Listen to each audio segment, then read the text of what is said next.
where he's not going to be able to control it as well as you normally would. But luckily, with him sliding through these intersections and missing everybody, we haven't had anybody killed. But one good thing about him running over the center divider is he's just going to damage the other. Yeah, so we're getting on the freeway now, looks like. Freeway. Getting on the freeway and moving over that center divider. You wonder how long this truck is going to be able to last, and because of the damage to this truck, how is it going to perform on the freeway? But good news, I guess, to be off those side streets, because the way he was driving was really dangerous. So now we're on to the 605 South. We're near Washington Boulevard and Slauson. We're in Whittier, moving into what looks like the carpool lane there. And we are in rush hour traffic already, even though it's only 3:23. We know a lot of people go home from work early on Fridays, and we see a traffic buildup already in this neighborhood. You wonder how quickly or how much more juice this truck has, Tim, with the way it looks like it's damaged. Right, well, they're going over the center dividers and bouncing through there and getting the centers of the vehicle. You wonder if it's damaging the bottom of the engine or the oil pan. The front tires look like they've held up through all that punishing driving. But luckily, on the freeway here, there's just no room to run because of rush hour traffic. But southbound 605, it'll unload just about the 105, and you'll start seeing a open road as he gets past the 105 interchanges. But yeah, getting off the surface streets, you take the cross traffic out, you take pedestrians out, and it makes it a little bit safer. But the way this person's driving, anything can happen. So we were seeing the LAPD right up close to him. It appears that now the LAPD is beginning to back off a little bit, hoping that things calm down, hoping to not agitate him. It's a balancing act, Tim, because when he was on those side streets a few minutes ago, the fact that LAPD was there with lights and sirens is also helpful to the public, because he was driving so erratically. The lights and sirens give people pause. Maybe they aren't looking at their phones, or they aren't distracted by something else, and it causes people to look what's going on. But on the freeway, it's a little bit different, although there we see the cruiser right there behind him. Maybe they will be aggressive here. But you know, talk about the mindset for law enforcement, especially you as somebody who's gone through this yourself. Well, personally, for me as a law enforcement officer for over 30 years, I don't agree with the following or the what they call surveillance mode, because just as you said, this guy's driving along at high rates of speed, switching lanes, going through red lights, and you have absolutely no warning of this person coming. Now, if you have a unit driving safely behind with lights and sirens, how many times have you been sitting at an intersection on a red light and you hear a siren, but you have no idea where it's coming from? It gets your attention, it gets you looking around, and keeps you from pulling out in front of somebody. And then also, you know, as you're going along, as you're coming up on people, at least they have a warning that you're coming, and that's something to be aware of. And yes, get off your phone, get out of your, whatever you're doing other than driving like most people do these days.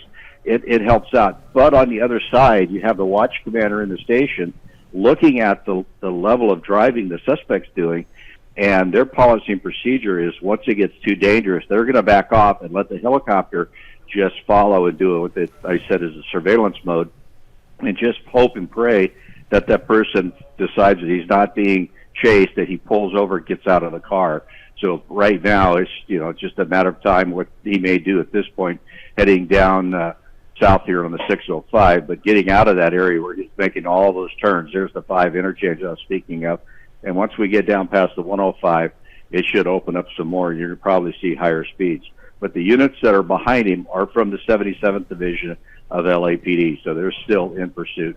Yeah, we see at least 4 cruisers right now behind him, if not more. So they are ready to move on this person. We say him, it could be a female. We don't know the sex of the suspect just yet. Most oftentimes it's a male, but not always. As we look at this drive down the carpool lane as we approach 3:30, Alex Michelson here alongside Tim Lynn for special breaking news coverage here on Fox 11, a stolen truck pursuit now in Norwalk as we can hopefully adjust our locator here.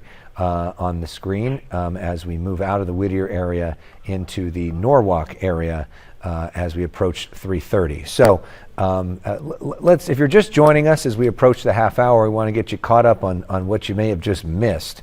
As we continue to look at this in the top left hand of your corner, we want to show you some of the close calls that we saw a short time ago when we were on the side streets of Whittier. You see this driver, whoa, I mean right there, barely missed a crash that could have killed both people involved. So that was a lucky call, just a fraction of a second made the difference there. This driver has been very desperate, driving on the wrong side of the road, over the middle divider, through intersections, not waiting at all for traffic lights. And Tim, you know, we've been on the air together many times during different pursuits, and obviously for it to be a pursuit, they are not stopping when law enforcement tries to pull them over. But we do see drivers with different level of desperation. Some drivers use their turn signals and stop at stoplights, and you know, are sort of more respectful in obeying the rules of the road, other than the basic rule of pulling over when law enforcement asks you not to. And then some are more aggressive in sort of disobeying everything and just kind of doing whatever needs to be done. This guy seems like the second category. Yeah, it is. There's ones that think they're just going to get away, and they figure if the faster they drive, the harder their drive. And maybe they've had experience in the past where the units have backed off and they were able to, one, get away because they're now getting away because they get so far ahead of their ground units they can't put the perimeter up quick enough. But yeah, you have that, but you also have to add in, is there a mental issue? Is there a drug issue? Is there alcohol issue? Sure. All those things factor in. So if they're, you know, using their blinkers, stopping at red lights and doing things of that sort, there may be a situation where they're just unaware of their surroundings and they're just driving along. And then you have somebody like this, you know, who knows how he or she came in possession of the truck. But yeah, it looks like, as I said, once that's 105, open freeway now, and this is going to continue down that HOV lane, stays all the way down to the 405. So yeah, this one here is very dangerous, and it's they're going to have to get it stopped somehow, either by spike strips or when it gets slower. It's going to be very difficult to pit this vehicle because of the size, and also there's nothing on the side that the police unit can push on because you have that high bed, which would probably match the top of the hood of the police unit. So right now, all they can do is follow it and see where it goes, and hopefully it doesn't hit somebody, or maybe some of those tires will start giving up, and then you know, the car will become disabled just from the abuse it's taken. I mean, our speed tracking it at over 90 or over 117, it seems like that's not quite accurate. As we try to get that's the camera. Yeah, as we try to get in position and get caught up with this thing. Yeah. So if you know, you're watching that, just keep that in mind. And so that's interesting that you said that. As we now approach the 91, we wonder which direction this person is going to take, and you get a good sense there of the LAPD helicopter right there as we approach Cerritos. A lot of people think of the Cerritos Auto Square, Norwalk area now. You know, Downey. These are some of the communities that we're moving through. Just a heads up if you're joining us from those communities. That you said that if they are sort of slower, using their signals, being more cautious as a driver, is that's an indication that they may not be as alert, that they actually maybe not even realize that they're being pursued? Is that what you're suggesting? Yes, it's they either have some type of mental issue that's causing them not to be aware of their surroundings, or there's okay, so that guy was just hit, sideswiped. Hopefully not too bad a damage to their vehicle. Yeah. Feel for that person. Yeah, just driving home, and next thing you know, somebody sideswipes you. But anyway, then you go back to the very intoxicated. They drive along, and they're tunnel vision. They have no idea what's behind them, what's around them. They're just driving, and they'll be driving at a very slow rate of speed because their senses are dulled by the alcohol. But somebody like this driving it this hard and in a stolen vehicle, it's just the flight. They're trying to get away, and they really don't care what goes on. But here's we continue south on the 605. This is the express lane, and once he gets here, it's going to be a big flyover. to the 605 unless he dives out. So 405 this time of day is pretty crowded as well. So we'll see which way. If he heads down into the Orange County area, my brethren down at the Orange County Sheriff's Department will assist in any way they can with LAPD, and then if he goes north, then you'll have Long Beach. Yeah, we're hearing that there's some slowing ahead in the Hawaiian Gardens area at Carson because there was an accident there. So that may impact all of this as well, as we see the traffic start to slow on this this Friday afternoon. Wonder if he stays in the HOV lane, if he maybe can avoid some of that slowdown, if he in fact stays in that lane. Yeah, I mean this person driving pretty erratically, and often, Tim, when we see somebody that desperate to get away, it's because there's more to the story, and often they have a criminal past. Exactly. You know, your normal person doesn't run from the police; they pull over, and then a normal person doesn't steal a car. Now, hopefully, the desk can figure out how this vehicle was taken. It almost looks like some type of delivery vehicle that may have been, on a delivery, and the person just took the opportunity to jump in when the driver got out to make a delivery. Or, it could be any type of thing where somebody just gets a work vehicle. But now you see CHP is on it now. That's a CHP unit's behind it. And more than likely, they've handed it off to them. Because when he gets that far out of Los Angeles, they're going to start handing it off to the California Highway Patrol. Here he's driving through the delineators of that express lane that takes you onto the 405. Anyway, he will then, with the CHP, as we talk about, they have the ability to trade off units as they go through the different divisions or office areas of the CHP. So right now, you're looking at the Westminster office would pick it up here on the 605, and they would carry it on the 405. So let's see where this goes right now. So now he's moving through lanes. We'll see, is he or she going to get off the freeway? Or got to be careful with pronouns these days. Is he going to get off? Is going to get off the freeway? Because this is where you got this interchange, and this is a lot of different directions that this person can go. Yeah. So we're currently on the 605 south, but which way are we going to go now? And which way? If he goes far to the right, he'll go. If he goes far to the right, he'll go south or north 405. He stays center, he'll go the 22 freeway, which will dump him off on 7th Street into Long Beach. But if he gets back over to that left, that'll take him on the South 405. So right now he's got a choice between the 22 and the 405 North. So there's the 405 North. Looks like we're doing the 22, right? Yeah, that looks like the choice as of right now.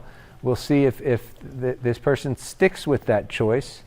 Seems like the last second to make that decision. Okay, here we go. On to the 22 as we head towards this will run out. Long Beach. So this is not an endless freeway as we move. And now we got kind of open right here. Will it open up in terms of traffic as we move into this freeway? So now you feel for this person who's right there. Let's hope they don't get sideswiped. Ooh. Whoa, here we go. It is amazing. We saw one driver that was sideswiped so far that that this person has been able to drive fairly well on a messed up back tire.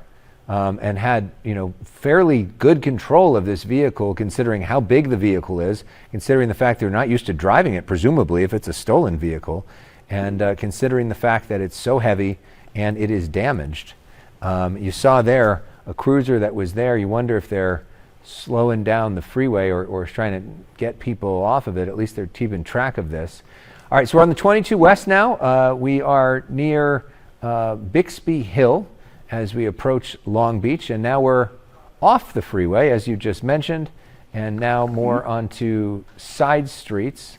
And this is, you worry about these. Okay, now we're going the wrong way. This is where things get really dangerous, folks. Ooh.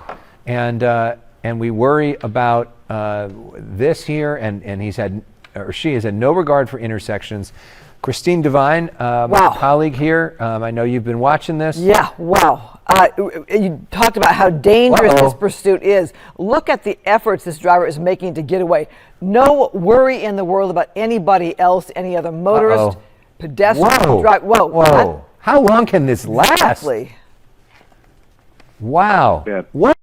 Oh my. Wow. Oh, so that's two. Ow. Oh man. You hope those people are okay. Just jam through. So that's two vehicles now badly damaged. We saw another side swipe earlier in this. I mean, this has just become bumper cars through the side streets here. Man. Just your nerves are so rattled after being in an accident if you're not physically injured. Just the fear of being randomly hit from behind there. You talked about this being a very busy time of day on a Friday. So you can see that one side of the road very congested, the other side hit and miss when it comes to congestion.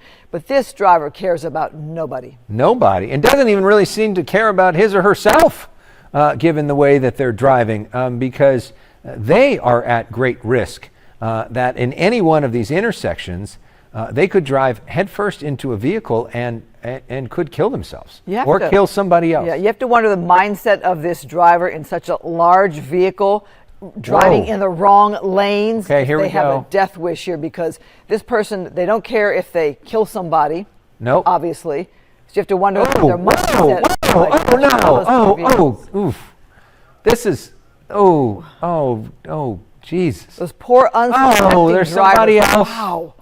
Somebody else. Can you How even many? count the vehicles, Alex? I mean, I've seen at least four vehicles that have been hit so far. I mean, this is bad. We follow pursuits all the time. Yeah. Very rarely do we see this many vehicles hit, and this many vehicles hit, and the thing keeps going. Usually, there's number 5 at least.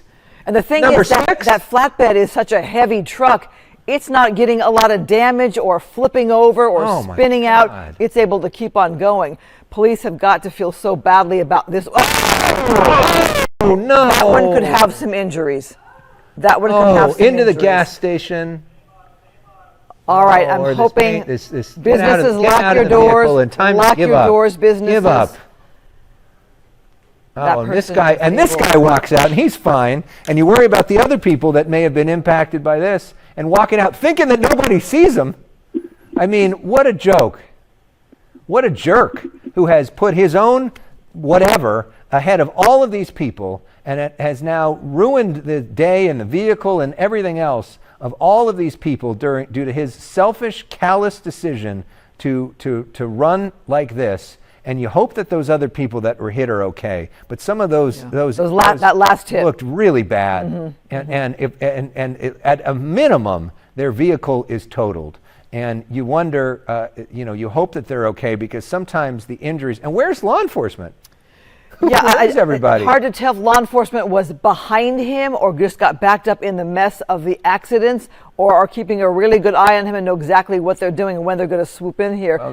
Obviously, he's not feeling the need to run. Well, he's trying to blend in, I guess. That helicopter's right overhead. Yeah. He's got to know that. Certainly ours is. I mean, clearly the guy isn't making the best decisions based off of... That's why I said you had to wonder the mindset there. Yeah. Oh, man.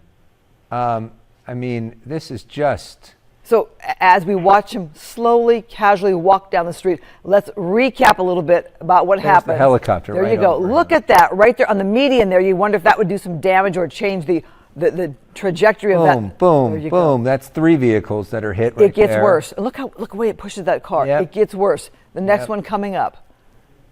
Okay. All right. Let's go back. Let's go back full. Okay. Here we go. There we go. Yeah, they're done with this guy. Enough. Well, he's a big guy here. Woof. All right. He's a big guy. Took a few officers to bring him down there. Again, you wonder, is he on drugs of some sort? And you wonder, does he have a gun? The mindset there. Look at the officer. Looks injured. Well, he crashed on top of one. Yeah. Yeah. On top of one officer. He looks shaken up by this. This is a struggle. I mean, look how many officers are on top of this guy. And remind me, they took him down there on the sidewalk there, praying that officer wasn't hurt too badly. You don't know if the guy had any kind of weapon in his hand as well. Right, and they got to worry about that. The struggle to get the handcuffs on him. Wow. When you see someone struggle like that or resist so much like that, my mind continues to go back to, I wonder if they are on drugs. And the way they're really trying to get this guy to comply here. Hard to tell if that other officer was able to get up. I don't see him on the ground there, although the chopper has moved the shot there, hoping that officer is okay. But look at the number of officers there trying to get this guy into cuffs and to comply. Tim Lynn, your thoughts?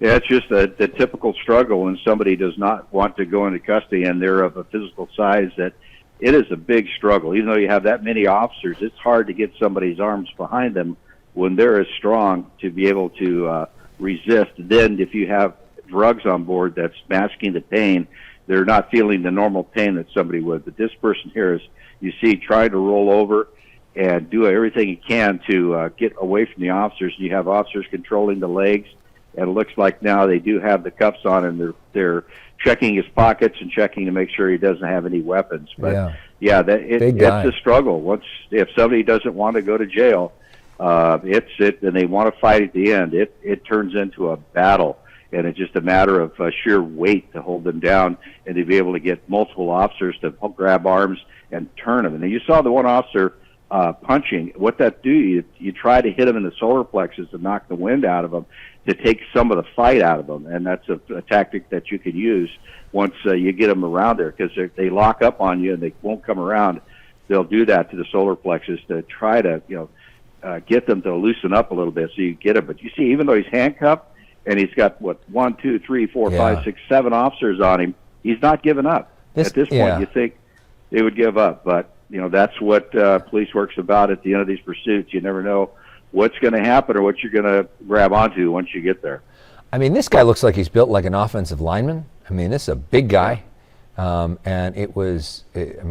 to take 6 officers to bring him down, one of whom got injured during the process, gives you an indication that this guy is big and strong, and you can see it still.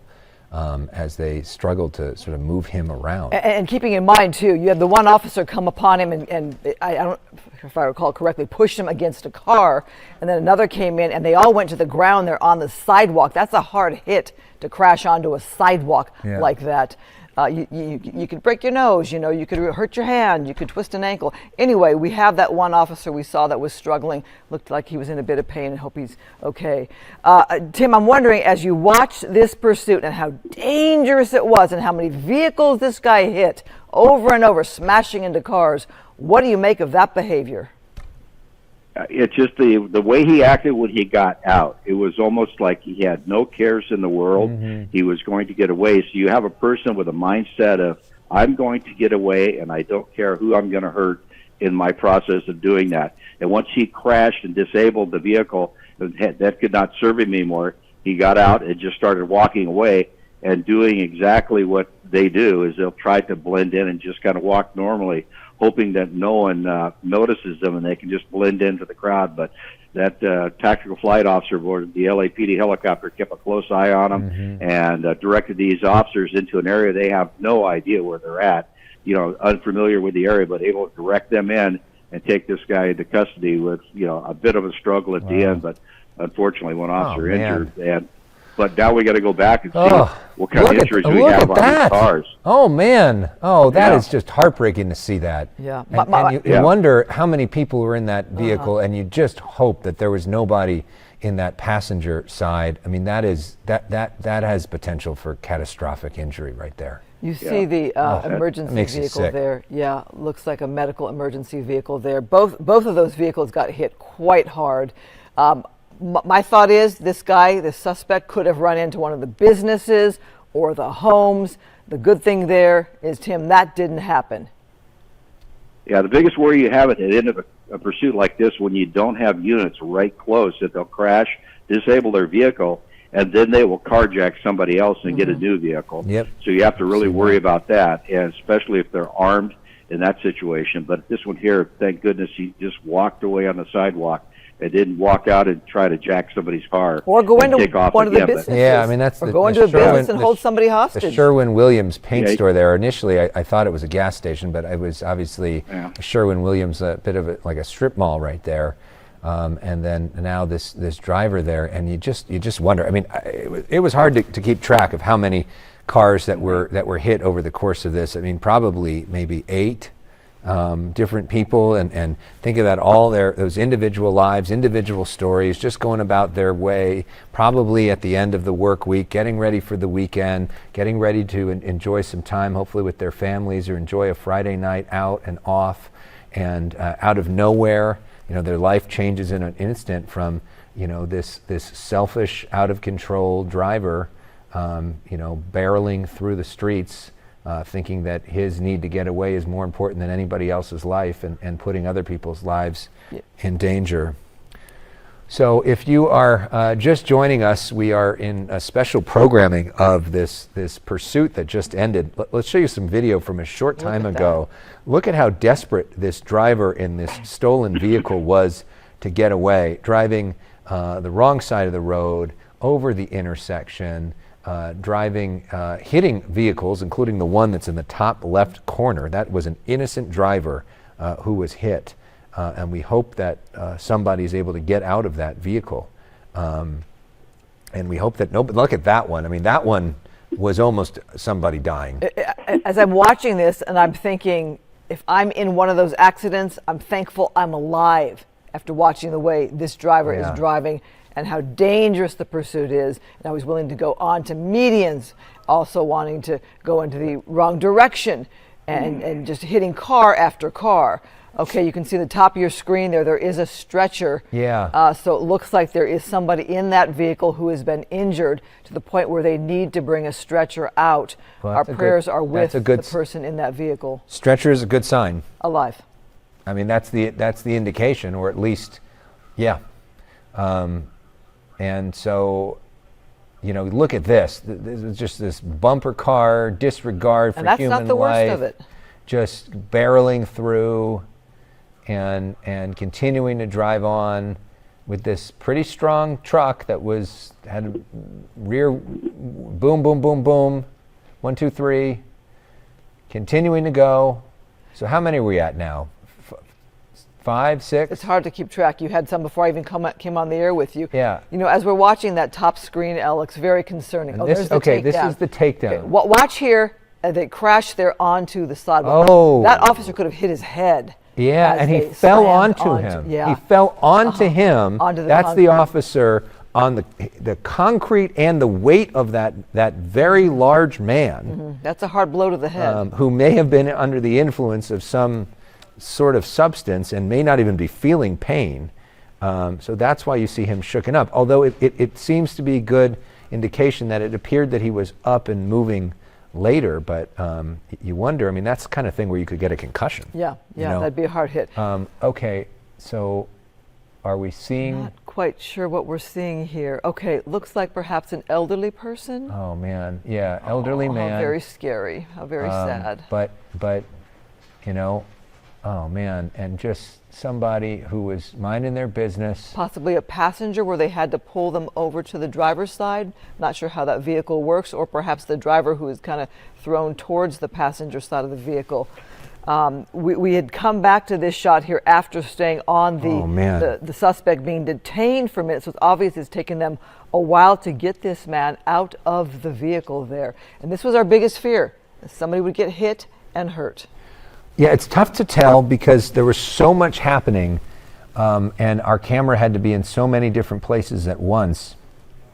If there was a driver that got out of that vehicle and that's the passenger, or if that's the driver. Yeah. Let's hope that that's the driver and that wasn't the passenger, because if you look at the passenger side of that vehicle, that was a very hard hit. So obviously they're searching that vehicle there for something, that van, the second vehicle that was hit, but obviously no firefighters or paramedics around that vehicle to indicate somebody still inside injured there. Yeah. And as we pull out wide here, we just think of all the damage and the destruction and the traffic troubles now, as well as police investigate all these different locations and scenes. But gives you a wider perspective here of the Long Beach area, if you know it well or not, as to where we're at with all of this. We're right by Wilson High School. You can see the football field there and some of the different athletic fields, the soccer field right over there, if you're familiar with the area, and you wonder if any students may be around the area as well. So now they're keeping that suspect there and booking him. You wonder about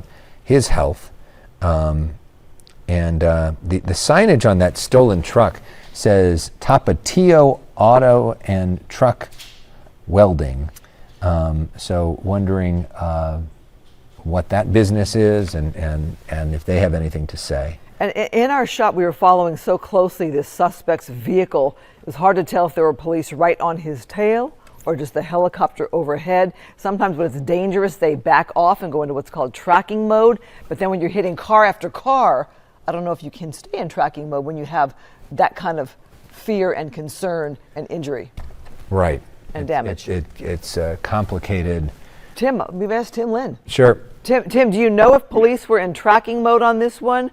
Well, it was both. They were both. They were engaged when their traffic was light, but when they got into the 7th Street, when it starts narrowing down, and he was going over center dividers and cutting around cars on the wrong side of the street, the units have to back off because they cannot follow in that manner, because they have a responsibility to keep people safe on the street even more so. So it's let the helicopter chase them is what the training is, and so let the helicopter take it to a termination, which it was here, and then that helicopter will direct them in. So as far as being in direct pursuit at that time, they weren't even close to him, because you saw how long it took those officers to reach him. He was able to walk almost 2 blocks around the corner and just stroll away. So, but a very lucky ending here. If you notice, you have a pop-up food stand right there on the sidewalk. He could have gone through it. It wasn't for that planter in front of the Sherwin-Williams, that truck would have been deep inside the building. So a couple things here that worked out. Still, that nobody was, there wasn't more injuries on the end of this pursuit. Yeah, I wouldn't say a very lucky ending, because you certainly feel for, at a minimum, that person who had to be taken away in the ambulance on the stretcher, who looked like he was not in the best of shape. And then all these other cars, like we haven't even talked about that guy in that white vehicle right there. At a minimum, that destroyed the car. But you think about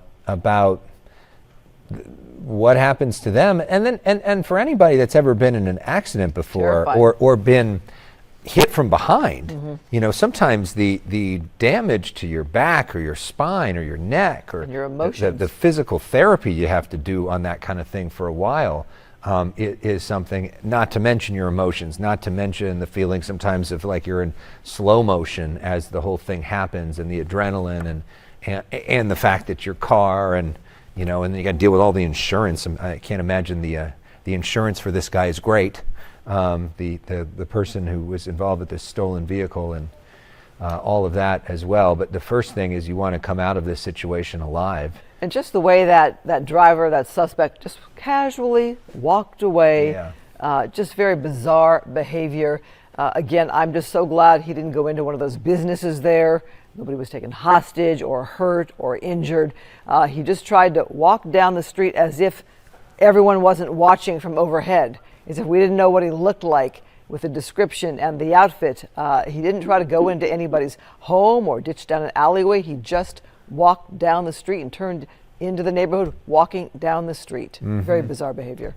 Yeah, so if you live in this area of Long Beach, know that many of these streets are probably going to be shut down for a while tonight as part of this investigation.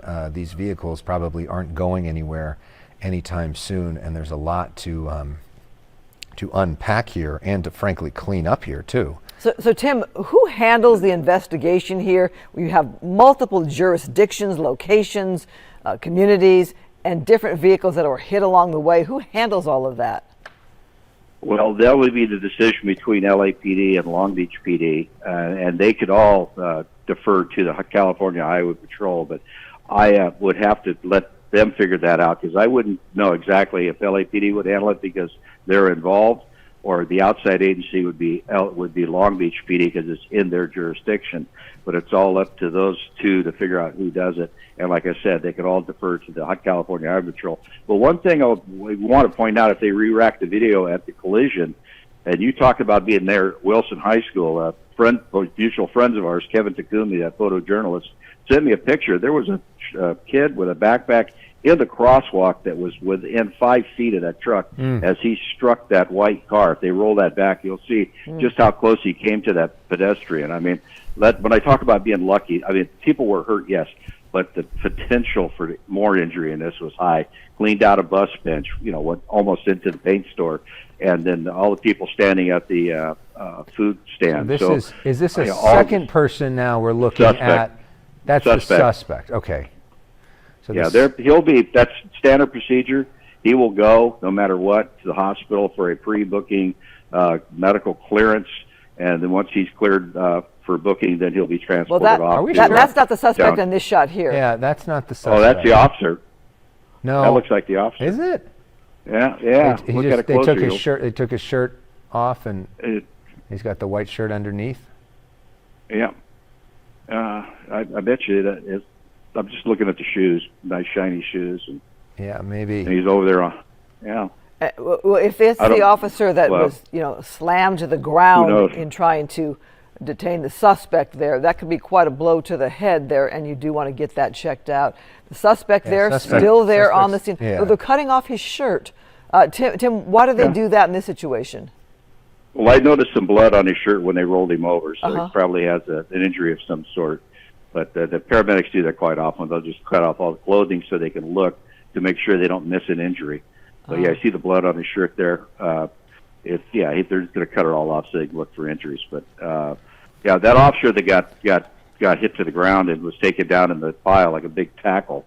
They're going to definitely send him off to the hospital to make sure that the adrenaline isn't blocking a lot of the pain and a lot of the injury. So. You got a free ride to the hospital if something like that happens. Your sergeant on scene sees that. So, but the suspect, they'll go through the whole process of triaging him on scene and then moving him out. But yeah, this crash at the end, the one going through, we just shoved his way through the cars. Who knows what happened? Those poor folks there sitting, just minding their own business. Right. But this could have ended much worse with the speeds that he was driving and the way he was driving. Yeah. All right. So we are now approaching the top of the hour. We are going to wrap up our special breaking news coverage and begin a special early edition of the Fox 11 News at 4.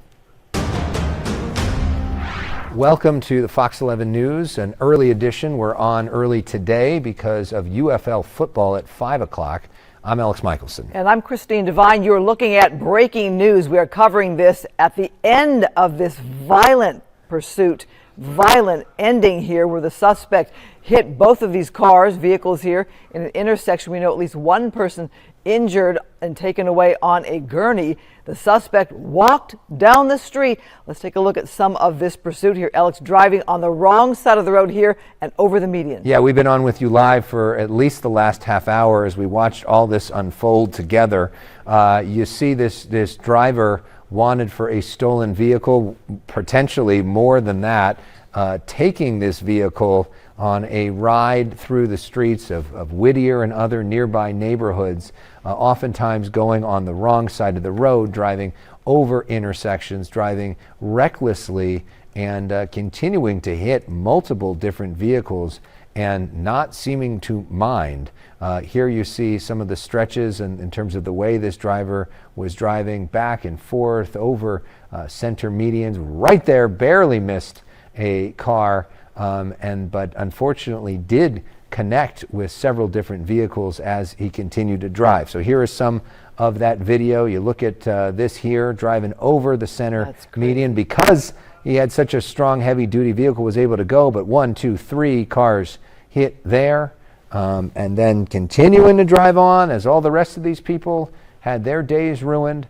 and continues to move over the side here, and that's the same shot that we just looked at. It's amazing as you look at that right there that didn't end the pursuit. He kept on going. Look how dangerous here, splitting in between these cars, going the wrong way, and then he hits that car right there, spins out there, and keeps on going. It's amazing that there was accident after accident. There we go, right there. That is the one that we did fear would have some injuries. And he crashed right there. Watch now. Watch, he gets out of the vehicle. He's going to walk down the street. The danger here, he could have gone into any one of those businesses there, tried to carjack another car, but there you go, as if it's just another day, an easy Friday afternoon. And police were not right there, in case you're wondering, why aren't the police speeding right up on him? Is they had backed off this pursuit because it was so very dangerous. That police helicopter obviously overhead, but watch how far he's able to walk down the street. He's going to round the corner and go into the neighborhood. There we go. He's already turned the corner into the neighborhood, coming right here. Police still not there, and there you go. That was a takedown right there. But look what happens to the officer who gets his head probably hitting the concrete, the full weight of this pretty large, strong man right on top of him, and that is how this thing ends. But you see that officer shooken up, the officer taken away on a gurney. The suspect eventually taken away, will be taken away on a gurney, and we know that at least one driver or passenger, somebody in one of the vehicles, was taken away on a gurney too. There may be even more injuries than that. Look like an elderly man. Let's talk to Tim Lynn. Tim, as you've been watching all of our coverage here and this pursuit here, what do you make of this? I mean, this is one of the more dangerous ones where so many vehicles were hit. This thing was a very dangerous pursuit, and it's the worst one I've seen so far this year. But on a thing like this, when you're the tactical flight officer in the helicopter watching all this go down, just to be able to keep yourself in check and keep your voice calm to not cause the other officers to pamper up. But when they're driving a vehicle of that size and able to go over the center dividers and then ram through cars and keep pushing through, he had the weapon. The weapon was that heavy vehicle and the mindset of, I'm going to get away. And, it doesn't matter who got in his way. He was going to push them out of the way or ram them.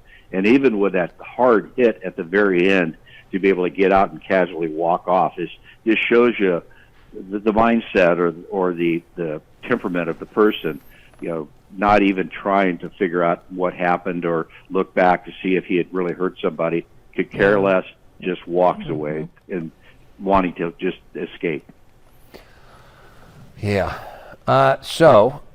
This story is going to continue to be a scene for the next few hours for sure. We have a reporter and crew headed to try to get more information, try to get some more updates on all the people that were hit. There's going to be looky-loos and all the rest of that in this scene for a while. It also would be great to try to get some background on who this suspect is and what he was wanted for, and some background on what led to all of this. And we're going to continue to follow this throughout the night. Our reporter Ed Laskos is on the way to this scene here. It seems that the people in the van to the right might be okay. There was no emergency personnel at that van that we saw when we were there.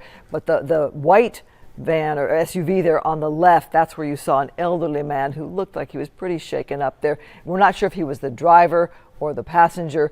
But also keep in mind this initial truck, the suspect truck, that's a stolen vehicle. Can you imagine, Tim, you're that person watching your stolen vehicle plow through the streets of Southern California doing all of that damage?